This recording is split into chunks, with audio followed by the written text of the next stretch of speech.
Hello everyone, welcome to my channel learn and grow 26। जो लोग CTET की तैयारी कर रहे हैं और उनके पास इंग्लिश एज अ सब्जेक्ट, आज की वीडियो उनके लिए बहुत इंपॉर्टेंट होने वाली है, क्योंकि मैं लेकर आई हूँ आपके लिए वो इंपॉर्टेंट क्वेश्चन आंसर जो बार बार रिपीट होते रहते हैं, जिन्हें अपने 30 में से 25 तो पूरे आंसर से ही करना है। उन लोगों के लिए ये वीडियो है जो आपने लाना चाहते हैं 30 में से 27 28 तक आराम से आ जाएंगे अगर आप मेरी की वीडियो देख लेंगे, क्योंकि मैं लाई हूँ वो इंपॉर्टेंट क्वेश्चन जो बार बार रिपीट होते रहते हैं।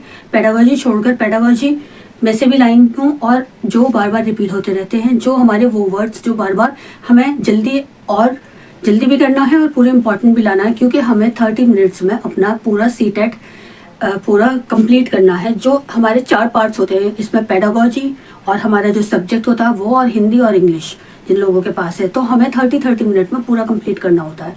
तो जो लोग अपना कंप्लीट करना चाहते हैं एक ही वीडियो में, उन लोगों के लिए मैं लेकर आई हूँ ये 20 क्वेश्चन। अगर आप ये कर लेंगे तो आपको 25 तो कहीं नहीं गए नंबर, आप क्लियर कर पाएंगे। तो लेकर करते हैं विदाउट वेस्ट के टाइम, क्योंकि हमारे पास एग्जाम्स के पास में टाइम मैनेज करना बहुत ज़रूरी होता है। हम अगर सीटेट का पेपर दे रहे हैं तो हमें अपना टाइम मैनेजमेंट लेकर शुरू से ही चलना चाहिए कि हमें 1 सेकंड में क्वेश्चन अपना कंप्लीट करना है, 1 मिनट में क्वेश्चन। तो उन लोगों के लिए है ये वीडियो जो अपना इंग्लिश का, जिनके पास इंग्लिश एज अ सब्जेक्ट है और जो क्वेश्चन हमारे बार बार रिपीट होते रहते हैं, मेरी एक वीडियो देखें और अपने 25 क्वेश्चन पूरे पक्के मार्क्स कर लें कि करेक्ट होने ही हैं। चलते हैं फर्स्ट क्वेश्चन की साइड जो बार बार रिपीट होता रहता है। What is a lexical words? अब लेक्सिकल वर्ड्स क्या होते हैं? लेक्सिकल वर्ड्स वो वर्ड्स होते हैं जिनका अपना इंडिपेंडेंट मीनिंग होता है। जैसे आप इस क्वेश्चन से ही समझ जाएंगे, प्रिंसिपल, सम, इफ और वेदर, इनमें से कौन सा हमारा लेक्सिकल वर्ड्स है? हमारा प्रिंसिपल लेक्सिकल वर्ड्स है फर्स्ट, क्योंकि उसका अपना ही मीनिंग है। Lexical words are words those that have a independent meaning, जिनका अपना अलग इंडिपेंडेंट मीनिंग होता है। जैसे नाउन, वर्ब, ये क्या है? इसकी कैटेगरीज है। एडवर्ब, प्रीपोजिशन, वो उसकी कैटेगरीज है, ये इसकी कैटेगरीज में आते हैं। ये क्या है? लेक्सिकल वर्ड्स की कैटेगरीज है। जैसे नाउन है, नाउन क्या है? रन है। और प्रिंसिपल है, ऐसी लव है, वो क्या है? बार बार जो क्वेश्चन रिपीट होते रहते हैं, एक तो प्रिंसिपल और एक लव का क्वेश्चन आता है हमेशा कि लेक्सिकल वर्ड्स में कि what is the lexical words? Love is the might. तो कौन सा होता है लेक्सिकल वर्ड्स? वो होते हैं जो लव और प्रिंसिपल, जिनका अपना अलग एक इंडिपेंडेंट मीनिंग होता है, जो किसी से रिलेटेड नहीं होता है। जैसे इस क्या है? इस तो हमारा इफ क्या है? इफ क्या है? अगर, कि ये कोई ऐसा इंडिपेंडेंट वर्ड्स नहीं है। वेदर इंडिपेंडेंट वर्ड्स नहीं है। सम इंडिपेंडेंट वर्ड्स नहीं है। ये औरों पे रिलेटेड होते हैं कि कुछ, वेदर, इफ, ये सब क्या है? औरों से रिलेटेड वर्ड्स। और प्रिंसिपल क्या है? हमारा लेक्सिकल वर्ड्स है। लव क्या? हमारा लेक्सिकल वर्ड्स है। तो इस टाइप के क्वेश्चन में जो अगर आए आपका कि लेक्सिकल वर्ड्स क्या है, तो आप देखें जिसका अपना एक इंडिपेंडेंट मीनिंग हो, तो वो क्या है? Lexical words. अब चलते हैं सेकंड के side. The purpose of rapid reading is, हम जो जल्दी से रीडिंग करते हैं रैपिड रीडिंग, उसका हमारा क्या पर्पस होता है? फॉर इंटरेस्ट के लिए करते हैं, एक्सटेंडेड रीडिंग के लिए करते हैं, फॉर स्पेसिफिक डिटेल के लिए करते हैं, या सीकिंग इन्फॉर्मेशन के लिए वो हम करते हैं rapid reading. For specific detail के लिए, कि एक डिटेल के लिए हम करते हैं। वो क्या होता है रैपिड रीडिंग का? कि जल्दी से जो हम रीडिंग करते हैं वो क्या करते हैं? हम एक स्पेसिफिक डिटेल के लिए करते हैं, कि हमें किसी चीज़ की कोई डिटेल चाहिए होती है। हम इंफॉर्मेशन के लिए नहीं करते, वो इंटरेस्ट के लिए नहीं। एक्सटेंडेड रीडिंग वो नहीं कहलाती है, वो कहलाती है फॉर स्पेसिफिक डिटेल, एक डिटेल के लिए, क्या? Rapid reading. अब चलते हैं थर्ड के side. Note taking is done. अगर हम नोट टेकिंग करते हैं तो वो हम किस में करते हैं? लेक्चर के टाइम करते हैं, वाइल राइटिंग एन एसे करते हैं, या वाइल रीडिंग अ रिव्यू, या ड्यूरिंग एक्सटेंसिव रेफरेंस वर्क। हम किस टाइम करते हैं नोट मेकिंग? हम करते हैं लेक्चर के टाइम। याद रखिएगा, नोट टेकिंग, हम नोट जो बनाते हैं, जो हम नोट लेते हैं, तो वो क्या, जब हमें हमारी क्लास में टीचर्स लेक्चर देती होती हैं तो हम क्या करते हैं? उनके मेन पॉइंट्स को हेडिंग करके लिख लेते हैं, कि जिससे हमें वो याद रहे कि इसमें ये था। अब ये तो बहुत इंपॉर्टेंट क्वेश्चन है, ये आप अच्छी तरह करिएगा। और इससे रिलेटेड और क्वेश्चन भी मैं आपके लिए लेकर आई हूँ अभी, कि according to the observation in the NCF 2005 के NCF में 313 जो हमारा जो उसमें वो था रेशियो, उसमें इंग्लिश क्या था? Is a dash language in India. English क्या, कौन सी लैंग्वेज कहलाती है इंडिया में? सेकंड लैंग्वेज, फर्स्ट लैंग्वेज, या फॉरेन लैंग्वेज, या ग्लोबल लैंग्वेज? वो हमारी ग्लोबल लैंग्वेज कहलाती है। NCF 2005 के अंतर्गत जो आती है वो हमारी language English is an global language in India. कौन सी कहलाती है? वो ग्लोबल लैंग्वेज कहलाती है। और लैंग्वेज से रिलेटेड ही अभी और भी क्वेश्चन करेंगे। अभी आप ये 4 क्वेश्चन स्क्रीनशॉट ले लीजिए और इन्हें रिवाइज कीजिए। बहुत इंपॉर्टेंट क्वेश्चन है जो हमारे इंग्लिश में बार बार रिपीट होते रहते हैं। अब करते हैं आगे। क्या है हमारा NCF 2005 में हमारे इंग्लिश क्या है? English is a dash language in India. क्या है? Global language. आप जो भी लैंग्वेज से रिलेटेड, ये इंग्लिश से रिलेटेड, उन्हें क्वेश्चन को अच्छी तरह समझें और पढ़ें पहले, फिर उसके बाद आंसर दें। तो क्या है हमारा इंग्लिश ग्लोबल लैंग्वेज। अब चलते हैं आगे।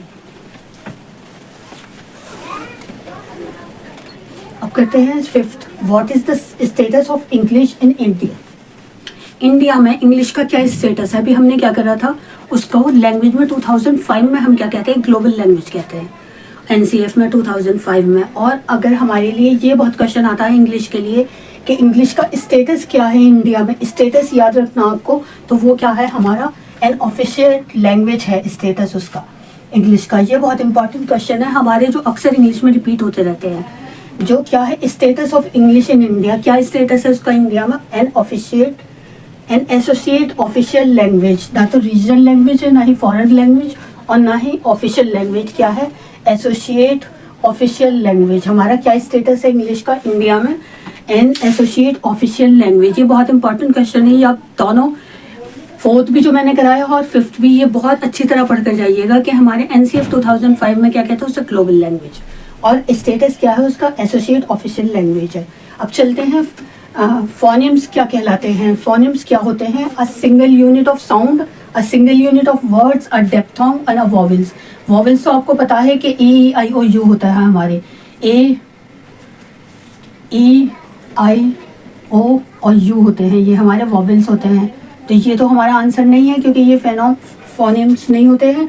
डेप्थोंग क्या होते हैं, जिसमें डबल साउंड निकलती है मीनिंग उसकी वर्ड्स की, जैसे कॉइन में डबल साउंड निकल रही है ना। ये भी क्वेश्चन बहुत आता है, ये भी आप याद रखिएगा। डेप्थोंग किसे कहते हैं, डेप्थोंग कहते हैं जिनमें डबल साउंड निकलती है, कॉइन जैसे डबल साउंड निकल रही है। और सिंगल यूनिट ऑफ वर्ड्स क्या है, खुद वर्ड्स ही कहलाता है, इटसेल्फ वर्ड्स। क्या कहलाता है वो, वर्ड्स ही खुद इटसेल्फ वर्ड्स कहलाता है, सिंगल यूनिट। तो ये भी हमारा आंसर नहीं है। तो हमारा आंसर क्या है, ये आंसर है a single unit of sounds. Phonemes क्या होते हैं, सिंगल यूनिट ऑफ साउंड्स कहलाते हैं, जैसे कैट, पैट, मैट, ये क्या है हमारे, ये फोनेम्स है। और सिंटेक्स क्या कहलाता है, वो हमारे सेंटेंस से रिलेटेड है, याद रखिएगा सिंटेक्स सेंटेंस, कुछ ज़्यादा पढ़ने की जरूरत नहीं है। ये वो कीवर्ड्स हैं जो आपको ध्यान में रखते हो। और सेमेटिक क्या होता है, वो हमारा मीनिंग से है, जिसमें एम आएगा, SEM, तो वो मीनिंग से रिलेटेड है। और जिसमें सिंटेक्स आएगा तो वो सेंटेंस से रिलेटेड है, याद रखिएगा। और फोनेम्स क्या होते हैं, साउंड से रिलेटेड होते हैं, सिंगल यूनिट ऑफ साउंड्स। ये वो बहुत इंपॉर्टेंट क्वेश्चन है जो बार बार रिपीट होते रहते हैं। मैं ये तो नहीं कह रही, आपसे झूठ नहीं बोलूँगी, आपके 30 में से 30 आएंगे, लेकिन अगर आप ये सब क्वेश्चन कर लेंगे तो आपके 25, 27 तो पक्का आएंगे, अगर आप अच्छी तरह उसे भी ध्यान से पढ़ेंगे कि हमारे पेडागोजी जो आती है उसके को भी अच्छी तरह कर लेंगे। अगर ये सब वो सेंटेंसेस हमारे इंग्लिश में जो बार बार रिपीट होते रहते हैं हमारे, और जो हमें एक छोटे से वर्ड्स को ध्यान में रखकर हम अपना सही कर सकते हैं, अपना टाइम सेव कर सकते हैं, जिससे कि हमारे सब्जेक्ट के लिए, जैसे किसी के पास साइंस मैथ्स होता है उन लोगों के लिए एक्स्ट्रा टाइम बच जाए, या फिर SST, क्योंकि उनमें थोड़े आजकल लॉन्ग बहुत आंसर देने लगे हैं पढ़ने के लिए वजह से। तो हमें इंग्लिश और हिंदी में अपना टाइम सेव करना है कि जिससे कि हम उस पर थोड़ा सा हमारा टाइम मैनेजमेंट में हमारा थोड़ा हम उससे उधर लगा पाएँ उस बचे हुए टाइम को। तो फोनेम्स क्या होता है, सिंगल यूनिट ऑफ टास्क होता है। चलते हैं नेक्स्ट की side. A task in task based language learning is, एक हमारे कुछ टास्क दी जाए और हमारा टास्क बेस्ड लैंग्वेज लर्निंग में हमारा क्या आएगा, अ पीस ऑफ असाइनमेंट आएगा एंड एक्टिविटी ऑफ रीडिंग आएगी। गलती से भी आप पीस ऑफ असाइनमेंट मत कर देना, क्योंकि सबको ये लगेगा कि टास्क बेस्ड है तो इसमें हमारा piece of assignment. Task based language learning, अच्छी तरह क्वेश्चन को पढ़िएगा।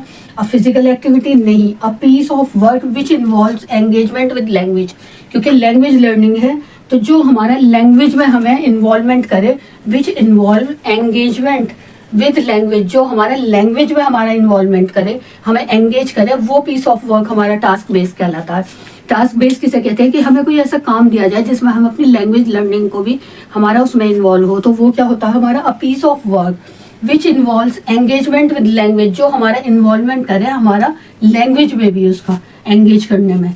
इसका आंसर हमारा D होगा। ये कभी भी अ पीस ऑफ असाइनमेंट मत कर देना गलती से जल्दी में कि हमें असाइनमेंट मिला हम वो टास्क बेस हो गया, नहीं, लैंग्वेज लर्निंग में टास्क बेस है। चलते हैं नेक्स्ट की side. What are the other skill of language apart from listening, speaking, reading and writing, हमारी और क्या स्किल्स होती हैं लैंग्वेज में, लिसनिंग, रीडिंग, राइटिंग और स्पीकिंग से अलग। क्रिएटिविटी एंड इमेजिनेशन नहीं, क्योंकि यहाँ हमारा क्या है, other language apart from listening, speaking, reading and writing है। गलती से भी आप क्रिएटिविटी एंड इमेजिनेशन मत कर देना इसमें। लर्निंग एंड मेमोराइजेशन तो हमेशा आप कहीं भी आपको ये वो वर्ड्स हैं जो आपको ध्यान में रखने हैं कि कहीं भी आपको मेमोराइजेशन हो तो उससे आप कभी भी ये सही मत करिएगा, हमेशा वो हमारा गलत होता है जहाँ पे मेमोराइजेशन हो या फिर लर्निंग हो। और हमारा सही क्या होगा, ग्रामर और प्रिंसिपल। हमेशा ग्रामर भी हमारा कहीं भी हो वो भी हमारा आप ध्यान में रखिएगा, कभी भी हमारा वो आंसर दी होने का जहाँ पर ग्रामर और मेमोराइजेशन हो वो हमेशा आप कहीं भी हो वो आप हमेशा उसे रॉन्ग कर दीजिएगा, उसको साइड तो ध्यान ही नहीं देना आपको। तो हमारे यहाँ पर क्या होगा, थिंकिंग एंड रीजनिंग हमारा सही आंसर होगा। कि अदर स्किल क्या हमारी लैंग्वेज में है कि थिंकिंग एंड रीजनिंग है, रीडिंग स्पीकिंग और राइटिंग से अलग। ध्यान दीजिएगा कि other skill of language, language की अदर स्किल, क्रिएटिविटी और इमेजिनेशन तो हमारे किसी काम को करने में टास्क बेस्ड काम में आता है, और हमारा अदर स्किल ऑफ लैंग्वेज किस में आता है, थिंकिंग और रीजनिंग में आता है। हमारा अदर स्किल ऑफ लैंग्वेज किस में आता है, other skill of language. Other skill of language क्या है हमारा, थिंकिंग एंड रीजनिंग है। चलते हैं नेक्स्ट की साइड इसी तरह और इम्पॉर्टेंट क्वेश्चन लेकर। अभी आपको मैंने क्या बताया, फोनीम्स बताया, सेमेटिक और सिंटेक्स बताया है कि ये वो वर्ड्स हैं जो हमारे अक्सर इनके ऊपर एक दो क्वेश्चन जरूर आता, तो इन्हें ध्यान में रखिएगा। और लैंग्वेज, एसोसिएट लैंग्वेज और status of language, English language का, इस क्वेश्चन को बहुत ध्यान से पढ़िएगा कि इसमें रॉन्ग मत कर दीजिएगा कि आप ऑफिशियल लैंग्वेज कर दें या फिर फॉरेन लैंग्वेज। ये क्या हमारी एन एसोसिएट ऑफिशियल लैंग्वेज है। चलते हैं नेक्स्ट की साइड। अभी हम 8 कंप्लीट कर लिया, आज हम वो 20 क्वेश्चन करेंगे जो हमारे लिए बहुत इंपॉर्टेंट है। और कोई भी अपनी एक वीडियो देखकर अगर आप अपनी थोड़े से टाइम में थोड़ी सी 1-2 मिनट में अपनी रिवीजन करना चाहते हैं, काश मेरी वीडियो हम सबके पास तक पहुँच पाए, वो अपना रिवाइज करें मेरी वीडियो देखकर। करते हैं अब आगे से आगे। The idea of comprehensible input was first used by, सबसे पहली बार comprehensible input आइडिया किसने यूज किया था, चॉम्स्की ने नहीं, वाइवास्की ने नहीं, ये क्या था, स्टीफन क्रेसन ने यूज किया था। ये सबसे पहली बार किसने यूज किया था, स्टीफन क्रेसन ने यूज किया था ये सबसे पहली बार।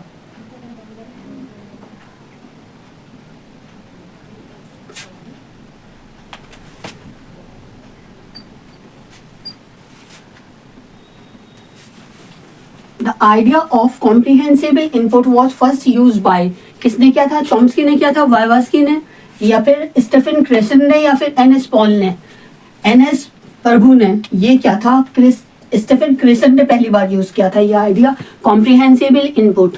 इसमें कुछ समझने का नहीं है, ये तो सीधा सीधा याद रखने का क्वेश्चन है। आपको हमेशा याद रखना है कि कॉम्प्रिहेंसिबल इनपुट का आइडिया हमें सबसे पहली बार किसने दिया था, वो दिया था हमें स्टीफन क्रेसन ने।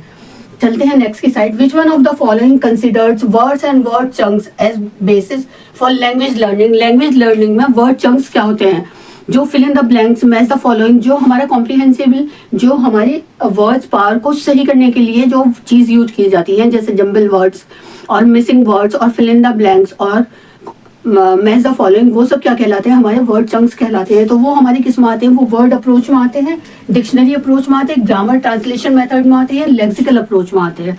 वो हमारे कहीं भी आपको ग्रामर और डिक्शनरी हो तो वो हमेशा आप उसकी साइड ध्यान में मत दीजिएगा, उससे हमेशा रॉन्ग कर दीजिएगा। मेमोराइजेशन, हमेशा ऐसे वर्ड्स जो हैं वो हमारे नेगेटिव वर्ड्स हैं उनकी साइड ध्यान नहीं देना, उन्हें कभी गलती से भी सही नहीं कर देना आप किसी भी एग्जाम्स में। तो हमारा कौन सा वर्ड अप्रोच भी नहीं है, इसमें आएगा लेक्सिकल अप्रोच में। ये क्या वर्ड चंक्स क्या कहलाते हैं, लेक्सिकल अप्रोच। लेक्सिकल वर्ड्स अभी मैंने आपको क्या बताया कि वो वर्ड्स होते हैं जिनका इंडिपेंडेंट वर्ड्स, जो किसी से रिलेटेड नहीं हो, जिनका अपना अलग मीनिंग होता है, जैसे लव, प्रिंसिपल। ये 2 क्वेश्चन अक्सर आते रहते हैं, लव के भी और प्रिंसिपल के भी, तो वो क्या है, लेक्सिकल वर्ड्स हैं। Is, am, are, was, if, whether, ये क्या है, ये सब लेक्सिकल वर्ड्स नहीं है। माइट क्या है, लव है, प्रिंसिपल है, ऐसे वर्ड्स क्या कहलाते हैं, लेक्सिकल वर्ड्स। तो वर्ड चंक्स किस में आता है, लेक्सिकल अप्रोच में आता है। And non fictional text is classified and organize through, हमारे नॉन फिक्शनल टेक्स्ट जो होते हैं वो किसके लिए क्लासिफाइड और ऑर्गेनाइज किए गए हैं, वो सिनोनियम एंड एंटोनियम्स के लिए, सिमिलीज एंड रेटोरिक्स के लिए, सेंट्रल थीम एंड मीनिंग के लिए, स्टोरी एंड प्लॉट्स के लिए, वो सेंट्रल थीम एंड मीनिंग के लिए किए गए हैं। हमारे किसी भी चीज का सेंट्रल थीम और मीनिंग पता करने के लिए क्या क्या क्या नॉन फिक्शनल टेक्स्ट क्लासिफाइड किए गए हैं और ऑर्गेनाइज किए गए हैं हमारे लिए। ये भी सिर्फ याद रखने वाला क्वेश्चन है, इसमें कुछ ऐसा समझने वाला कि नहीं है कि नॉन फिक्शनल वर्ड्स कहीं भी आएगा अपना टेक्स्ट, वो किसके लिए ऑर्गेनाइज किए गए हैं, सेंट्रल थीम और मीनिंग पता करने के लिए। किसी चीज का मीनिंग क्या है, इस पूरे पैराग्राफ का मीनिंग क्या है, जैसे हमें अनसीन पैसेज दिए जाते हैं तो उसका सेंट्रल थीम क्या होता है, उसका मीनिंग क्या होता है पूरे का। तो हमारी जल्दी से कैपेसिटी देखने के लिए होता है, नॉन फिक्शनल टेक्स्ट के लिए होता है कि हम कितनी जल्दी रीड कर उसको समझ पाते हैं। हमारी कॉम्प्रिहेंसिबल स्किल के लिए होता है। कॉम्प्रिहेंशन क्या होता है? कॉम्प्रिहेंसिबल स्किल वो होती हैं जिन्हें हम समझ से, जो हमारे समझ में आए, अंडरस्टूड कर पाए जल्दी से, वो कहलाती है हमारी कॉम्प्रिहेंसिबल इनपुट्स एक्सरसाइज कहलाती हैं। और वो कॉम्प्रिहेंसिबल स्किल्स कहलाती हैं हमारी, जो हम जिसे देख कर जल्दी से रीड कर और समझ लें, हम समझने को कहते हैं कॉम्प्रिहेंशन करना। तो वो कौन सी होती है? हमारी किसी चीज़ का सेंट्रल थीम और मीनिंग पता करना हमारा क्या कहलाता है? कॉम्प्रिहेंसिबल टेक्स्ट कहलाते हैं। चलते हैं नेक्स्ट की side. Which one of the following recommended the 3 language formula? ये बहुत इंपॉर्टेंट क्वेश्चन है। एसोसिएट लैंग्वेज का जो आता है हमेशा कि एनसीएफ इसमें, और उसमें ये कौन सी लैंग्वेज कहलाएगी, और 3 लैंग्वेज फार्मूला। जिन लोगों ने बीएड किया हुआ उन्होंने कुठारी कमीशन का बहुत अच्छी तरह पढ़ा होगा, बहुत बार पढ़ा होगा। कुठारी कमीशन 4th इंग्लिश के 4th क्लास में होता है, 4th बुक में आता है। ये कुठारी कमीशन ने क्या किया था? हमारा रिकमेंड किया था 3 language formula. National education policy ने भी नहीं, चट्टोपाध्याय कमीशन ने भी नहीं, नेशनल पॉलिसी ऑन एजुकेशन 1986 ने भी नहीं, 68 ने भी नहीं। ये किसने किया था? कुठारी कमीशन 1966 ने हमारा रिकमेंडेड किया था 3 लैंग्वेज फार्मूला। किसने किया था? कुठारी कमीशन 1966 से याद रखिएगा कि किसने किया था हमारा ये 3 लैंग्वेज फार्मूला। कुठारी कमीशन 1966 ने किया था। अब चलते हैं नेक्स्ट की साइड। और जो बहुत सारी बातें हैं जो याद रखने वाली है, पेपर करने से भी ज़्यादा ज़रूरी ये है कि आप बिल्कुल भी टेंस ना हो। बहुत लॉन्ग क्वेश्चन होते हैं हमारे, जो हमारा मेन सब्जेक्ट होता है, जो हमारा सब्जेक्ट होता है उसके, तो हमें इंग्लिश और हिंदी से अपना टाइम बचाना है कि जिससे हम उस सब्जेक्ट में, मेन सब्जेक्ट जो हमारा है, जैसे जो कुछ बच्चों का साइंस होता है, एसएसटी होता है उन बच्चों के लिए, तो उससे जो मुझे खुद अपने आप जो मैं करती थी पेपर में, जो मैंने किया है, मैं वो आपको वो सब शेयर कर रही हूँ आपके साथ। और बिल्कुल भी टेंशन ना ले, टेंशन से कभी कुछ सही नहीं होता, गड़बड़ तो हो जाता है। तो सबसे पहले जल्दी 1 मिनट में क्वेश्चन करने की कोशिश करें, सॉल्व करने की। और जो ये मेन वर्ड्स है जो मैं आपको बता रही हूँ, जैसे सिमेंटिक है,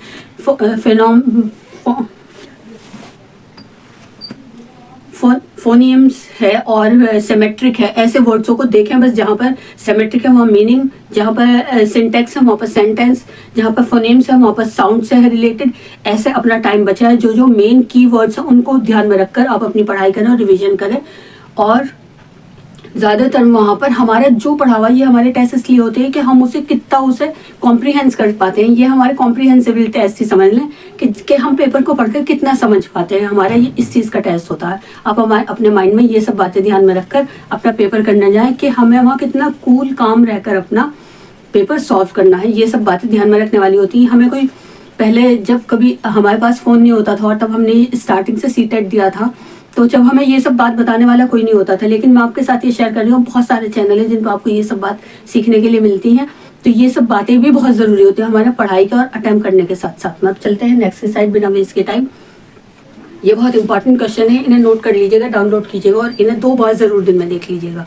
और उम्मीद करती हूँ ये सब उन सबके पास तक पहुँच पाए मेरी ये वीडियो जिन लोगों के पास इंग्लिश एज अ सब्जेक्ट है। क्योंकि इतना तो वादा नहीं करती कि 25-30 आएंगे, लेकिन 10 या 15 के लिए बहुत प्रॉफिट स्कोर करने के लिए बहुत फायदेमंद रहेंगे, यूजफुल और इम्पोर्टेंट रहेंगे क्वेश्चन। करते हैं अब आगे बिना वेस्ट किए टाइम।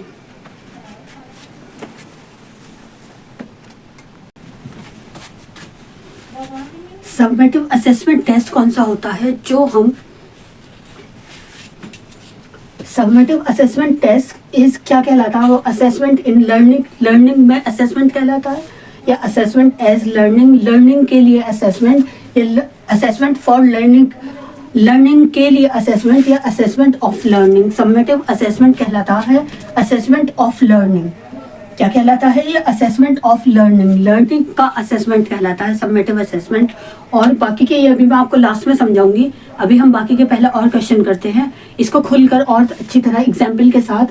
सबमेटिव इन असेसमेंट क्या कहलाता है? Summative as assessment. और सबमेटिव फॉर असेसमेंट क्या कहलाता है? लेकिन सबमेटिव असेसमेंट हमारा किसके लिए कहलाता है? असेसमेंट ऑफ लर्निंग के लिए जो हमारा असेसमेंट लिया जाता है उसे हम कहते हैं सबमेटिव असेसमेंट।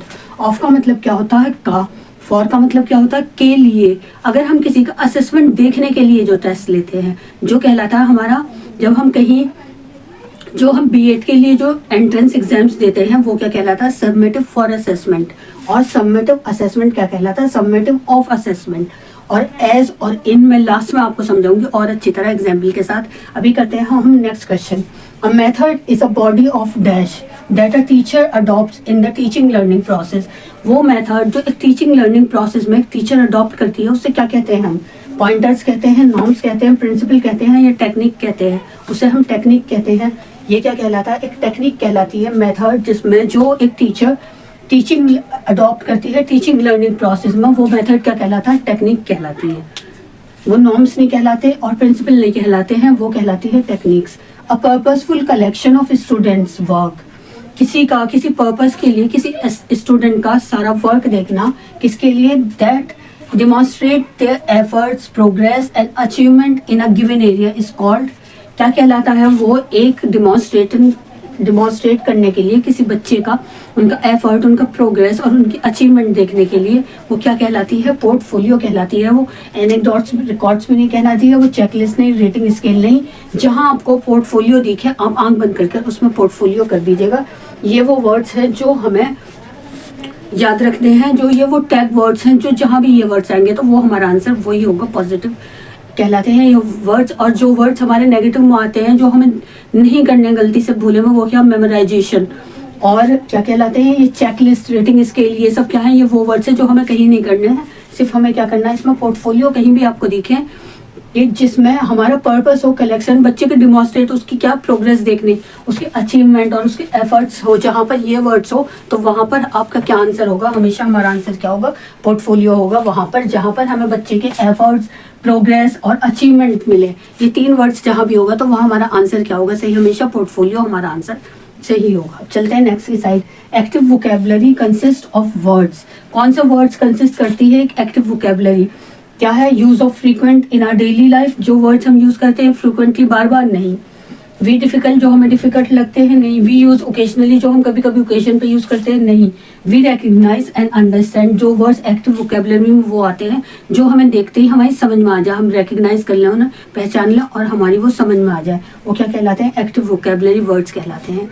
अब चलते हैं आगे। आज हम पूरे 20 क्वेश्चन करेंगे। ये बीच बीच में वो मैं इंपॉर्टेंट बातें आपको बताती रहती हूँ, जिससे कि आपको ये सब बात ध्यान में रखकर कभी भी एग्जाम्स में जाएं तो आप ये सब सारी बातें ध्यान में रखें। ये वो वर्ड्स है, वो टैग वर्ड्स है जो आपको ध्यान में रखने हैं कि जिन्हें हमें एग्जाम्स में नहीं यूज़ करना है और यूज़ करना है। हमारे टाइम पे ये सब हमें कोई नहीं बताने के लिए था, लेकिन अब आपके लिए बहुत सारी वीडियोस हैं और हमें आपको बताने के लिए, तो आप मेरी वीडियो देखें और लाइक, शेयर और सब्सक्राइब करें और इन बातों को ध्यान में रखें। चलते हैं आगे। हमारे 16 हो गए, हम पूरे 20 क्वेश्चन करेंगे और उसके बाद करेंगे हम असेसमेंट और इन असेसमेंट, एज असेसमेंट और फॉर असेसमेंट क्या होता है। अभी करते हैं हम बाकी के 4 क्वेश्चन, उसके बाद हम ये करेंगे। करते हैं अब आगे के। ये वो क्वेश्चन हैं जो हमें याद रखते हैं, जो हमारे आ सकते हैं। ये सभी वो क्वेश्चन हैं जो आपको बहुत इंपॉर्टेंट है, जो आपको एक नज़र ज़रूर देखने चाहिए, जो इंग्लिश है जिनके पास एज अ सब्जेक्ट सीटेट में। करते हैं। Who said English speaking is a national misfortune to England and international misfortune to rest of the world. ये किसने कहा है? HR भाटिया ने कहा है, मैक्स मुलर ने कहा है, पंडित जवाहरलाल नेहरू ने कहा है, मार्गरेट मिशन ने कहा है। ये कहा है मुलर ने, हमें मैक्स मुलर ने कहा है। ये किसने कहा है? ये कि English speaking is a national misfortune to England and international misfortune to rest of the world. किसने कहा है? ये मैक्स मुलर ने कहा है। ये वो है जो हमें याद रखना है। पहले आइडिया कॉम्प्रिहेंसिबल इनपुट का सबसे पहली बार किसने यूज किया था? स्टीफन क्रेशर ने यूज किया था। मैक्स मुलर ने क्या कहा था कि इंग्लिश स्पीकिंग एक मिसफॉर्चून है इंग्लैंड के लिए और इंटरनेशनल मिसफॉर्चून है रेस्ट ऑफ द वर्ल्ड के लिए। इसे अपनी लैंग्वेज में ऐसे करके याद रख सकते हैं। हु सेड, अब चलते हैं नेक्स्ट की side. Who said there is no better test of knowledge of English than translation from mother tongue to English. जो हमारी मदर टंग है उसे हम ट्रांसलेट करें इंग्लिश में, वो क्या है? वो सबसे बेस्ट नॉलेज है इंग्लिश की। ये किसने कहा था? हमें रेबन ने कहा था ये। और ये बिल्कुल सही बात है कि अगर हम अपनी मदर टंग को इंग्लिश में ट्रांसलेट करेंगे, जैसे हम अपने डेली यूज में जो कन्वर्सेशन में करते हैं, वो सबसे बेस्ट तरीका होता है। वो हमें किसने बताया था? रेबन ने बताया था कि there is no better test of knowledge, कि हमारी नॉलेज को टेस्ट करने का इंग्लिश की इससे अच्छा तरीका नहीं हो सकता कि हम अपनी मदर टंग को इंग्लिश में ट्रांसलेट करें। ये सबसे अच्छा तरीका होता है। किसने बताया? रेबन ने बताया। और इंग्लिश को, स्पीकिंग को मिसफॉर्चून इंग्लैंड का किसने बताया? मैक्स मुलर ने बताया। अब चलते हैं नेक्स्ट की side. 2 kind of vocabulary of, 2 कौन सी वो वोकेबलरी है, उनकी काइंड, जो काइंड है वो वोकेबलरी की, वो कौन सी है? Little and large vocabulary, Indian and foreign vocabulary, active and passive vocabulary, none of the above. Active and passive vocabulary ये क्या है, काइंड है वोकेबलरी की। वोकेबलरी की कौन सी दो काइंड है, एक्टिव एंड पैसिव वोकेबलरी। अब चलते हैं नेक्स्ट की साइड। नेक्स्ट वो है जो हमें असेसमेंट में, जो मैंने आपसे कहा था कि आपको लास्ट में समझाऊंगी कि असेसमेंट ऑफ लर्निंग क्या कहलाता है, summative assessment. Assessment for learning क्या कहलाता है, फॉर्मेटिव असेसमेंट। जैसे जो हमारे एकेडमिक में करते हैं। फॉर्मेटिव असेसमेंट क्या होता है, जो हमने जितना पढ़ा है उसमें हमने कितना प्रोग्रेस करा है उसे देखने के लिए क्या करते हैं, वो for learning. Assessment for learning क्या है, फॉर्मेटिव असेसमेंट। और असेसमेंट ऑफ लर्निंग क्या है, सबमेटिव असेसमेंट, कि लास्ट में हमने पूरे साल में क्या हमने उसमें प्रोग्रेस करी है, वो क्या है, सबमेटिव असेसमेंट। और असेसमेंट एज लर्निंग होता है कि हमने, जैसे हम शौक में कोई काम करना सीख जाए, जैसे पेंटिंग है, कुकिंग है, वो क्या है, असेसमेंट एज लर्निंग है। और असेसमेंट इन लर्निंग वो होता है जो हमारे अंदर स्किल होती है। जैसे teaching is my passion, teaching क्या है, मेरा पैशन है, वो मेरे अंदर है, वो मुझे ब्लड से, हेरिटेज से, जो मैं अपनी डेली लाइफ में यूज़ करूँ। जो हमारी स्किल अंदर होती है वो हम अपनी डेली लाइफ में यूज़ करें। जो हमें हेरिडिटी और पैट्रियार्टी से मिली होती है वो सब क्या कहती है, असेसमेंट इन लर्निंग, जो हमारे अंदर होती है। इन मीन्स अंदर, ऑफ मीन्स के लिए, सबमेटिव क्या हो, पूरे साल में जो पढ़ाया उसका जो टेस्ट करते हैं हम, वो कहलाता है असेसमेंट ऑफ लर्निंग। और फॉर लर्निंग क्या होता है, जो हम कर रहे हैं के लिए, जो हमारा काम चल रहा है उसके लिए, जो अभी हमारा कंप्लीट नहीं हुआ, जो चल रहा है, जैसे हमारा present tense, present continuous tense में होता है, जो हमारा काम चल रहा है वो क्या, फॉर है, फॉर के लिए, तो उसके लिए क्या होता है, फॉर्मेटिव असेसमेंट होता है। और एज लर्निंग, एज क्या है कि किसी को देखकर कुछ काम करना, एज वो कहलाता है, उसे हम, वो कब होता है, हमारा एज लर्निंग में आता है। अब चलते हैं हम नेक्स्ट लास्ट क्वेश्चन की साइड। आई थिंक सबको समझ में आ गया होगा। तो most important common assessment method are listed as follows for teaching reference. कौन से होते हैं वो, जो अभी मैंने आपको समझाया, एक फॉर्मेटिव और एक असेसमेंट, एक सबमेटिव। कौन से होते हैं, फॉर्मेटिव और सबमेटिव। और ये क्यूमेटिव, सबमेटिव और क्यूमेटिव रॉन्ग है, और फॉर्मेटिव असेसमेंट और इवैल्यूएशन असेसमेंट नहीं, और क्यूमुलेटिव और फॉर्मेटिव नहीं। हमारे जो एकेडमिक में होते हैं वो कौन से होते हैं, फॉर्मेटिव असेसमेंट और सबमेटिव असेसमेंट होते हैं, जो हमारे पूरे साल, जो हमारे मोस्ट कॉमन असेसमेंट है, जो हमारे एकेडमिक में चलते रहते हैं। कौन से, फॉर्मेटिव असेसमेंट और सबमेटिव। और फॉर्मेटिव कहलाता है फॉर के लिए, के पूरे साल के काम के लिए, जो हमारा प्रेजेंट कंटिन्यूअस चल रहा है वो। और सबमेटिव होता है ऑफ असेसमेंट, जो लास्ट में उसके लिए कि कितना हमने कंटिन्यूअस, प्रेजेंट कंटिन्यूअस समझ में आया है, वो देखने के लिए करते हैं। तो आप अगर मेरी वीडियो देखेंगे तो आप इस एग्जाम्पल से आपको याद रहेगा कि अगर आता है मोस्ट कॉमन असेसमेंट टेस्ट। ये है, आज के लिए इतना ही। मिलते हैं नेक्स्ट वीडियो में कुछ और इंपॉर्टेंट और यूजफुल लेकर, जो आपके लिए यूजफुल हो। Thank you for watching my videos, और प्लीज लाइक, शेयर और सब्सक्राइब और कमेंट करें अपने फ्रेंड्स के साथ, जिससे कि उनके भी ये 20 क्वेश्चन इंपॉर्टेंट, जो मोस्ट इंपॉर्टेंट, जिनके पास इंग्लिश एज अ सब्जेक्ट है, और सही हो जाए। अगर आता है कि इंग्लिश स्पीकिंग क्या है, नेशनल मिसफॉर्चून है इंग्लैंड का, वो किसने कहा, मैक्स मुलर ने कहा है। रेबन ने क्या कहा है कि अपनी मदर टंग में इंग्लिश को ट्रांसलेट करा, वो सबसे अच्छा बेस्ट नॉलेज का गेन करने का तरीका होता है, बेस्ट टेस्ट होता है नॉलेज का। ये सब, जिससे आपके फ्रेंड्स के भी सही हो जाए ये question. Thank you for watching my videos once again, and मिलते हैं फिर इसी तरह और इम्पोर्टेंट और यूजफुल वीडियो लेकर। आज के लिए इतना ही। रिवाइज करें, सब्सक्राइब करें, काश ही मेरी वीडियो उन सब तक पहुंच पाए जिनके पास इंग्लिश एज अ सब्जेक्ट है सीटेट में, और उनके भी ये क्वेश्चन सही हो जाए। Thank you for watching my videos once again.